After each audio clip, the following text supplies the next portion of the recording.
हुई माता व्रत कथा। एक नगर में एक साहूकार रहता था। उसके 7 लड़के थे।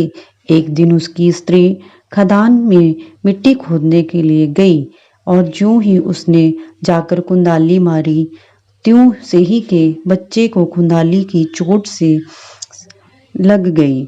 इसके बाद उसने खुदाली को सऊ के खून से सना देखा तो सेही के बच्चे के मर जाने का बड़ा दुख हुआ, परंतु वह विवश थी और यह काम उससे अनजाने में हो गया था। इसके बाद वह बिना मिट्टी लिए ही खेद करती हुई अपने घर आ गई। उधर जब सही अपने घर में आई तो वह अपने बच्चों को मरा देखकर नाना प्रकार से विलाप करने लगी और ईश्वर से प्रार्थना करके कहा कि मेरे बच्चे को मारा है, उसे भी इस प्रकार का कष्ट होना चाहिए। सेही के श्राप से सेठानी के 7 लड़के 1 साल के अंदर ही समाप्त हो गए, अर्थात मर गए। इस प्रकार अपने बच्चे को असमय में काल के मुंह में चले जाने पर सेठ और सेठानी इतने दुखित हो गए, उन्हें किसी तीर्थ पर जाकर अपने प्राणों को त्याग देने की उचित समझा। इसके बाद वह घर बार छोड़कर पैदल ही किसी तीर्थ की ओर चल दिए और खाने पीने की ओर कोई ध्यान ना दिया। और जब तक उनमें कुछ शक्ति और साहस भी नहीं रहा, तब तक वह चलते रहे। जब वह पूर्णता से अशक्य हो गए और मूर्छित होकर गिर पड़े, उनकी यह दशा देखकर भगवान करुणा सागर ने उनको भी मृत्यु से बचाने के लिए उनके पापों का अंत करना चाहा।